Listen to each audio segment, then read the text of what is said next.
Good evening. I'm Joe Netherworld, and I'm here with your daily tarot card read for January 3rd, 2014. Excuse the emphasis on 14, but if I don't really push it, I'm going to forget and roll right back into 2013. It's only been a couple of days. I'm sure we're going to be writing it on our checkbooks. Does anyone even write checks anymore, right?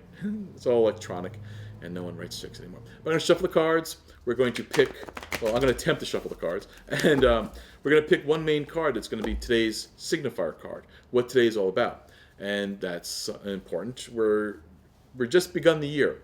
So we have a lot of last year's energy still around us, still with us, still haunting us in a sense. What I mean by haunting us is that 2013 moved so fast and really took us all for a blindside that we haven't put it to rest yet. So I expect that there's going to be a lot of confusion going on around us and muddling up some of these readings because we like, wait. What happened to 2013? What happened to November? I mean, come on now, right? Sit back, think, what went on in November?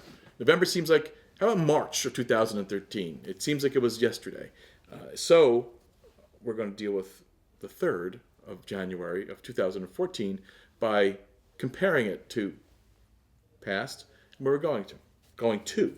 So here we go. What's the card for the day? Where should I stop? What do you like? You like that one? I like this one. And this one is the Four of Swords. The Four of Swords is a great card. It's rest after battle in a sense, but it's needed rest. It's almost like a coma after a battle. It's about sitting back and going, oh boy, this has been a rough run. And it's a warning, as I've been kind of talking about before I started pulling the cards, that we have this 2013 ghost we're dealing with. This is us remembering the battles and the troubles we've had in 2013. And here we are, first couple days into 2014, and that's neither good nor bad that we can remember them. We can't be haunted by them. So let's take this moment to rest, relaxate. I'm making up words. But find ourselves calm and collected and backed up and realize we did have a long, rough year. 2013 beat the shit out of us. And that's okay. But let's try not to make that a plan for 2014. Let's see what our qualifier cards are. I like these two right here. Taking them as they come. So we have Lovers on the one side and the Two of Rods on the other. Two of Rods is, it's not a juggler, it's a balancer. You have to make room for your life and your work, and your two separate balances. And always right outside the image, you'll see right there, is another version of work. It's another rod. It's always waiting to take over. And if you start balancing the two work forces, you have to put down your life. So keep that in mind.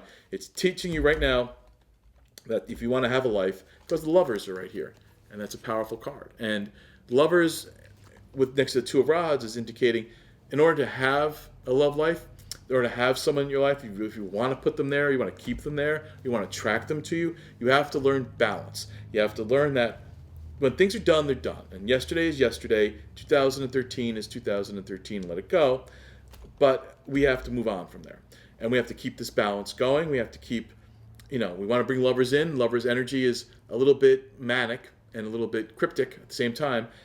Sometimes Lovers can be obsessive and they can be stalkerish, and, their significations are a little bit treacherous at times. So you have to understand there's balance. And though you have to remember the battles you had last year and the fights you might have had last year, you also have to not be prejudiced by them and controlled by them. So today's lesson or today's value is expect a little bit of return from the grave kind of thing. Like, oh, here we go. We're back at this situation again. We're back with this person again. That's okay. Maybe it's time to revisit an old flame or an old love affair. And you can make the best out of that. But balance has to be achieved. And though you're not juggling, you are balancing. Learn that, don't be tempted to put down, don't think you got things so worked out that you can put, your life down and add more work to it. There's always going to be a need for that, and it's going to be a pressing issue this year with money. And today especially, it's going to be tempting things to you to try and I could put my life on the side and just go after this money. But you can't. It has to be more about balance, love, and relationships and business and life and friends and family.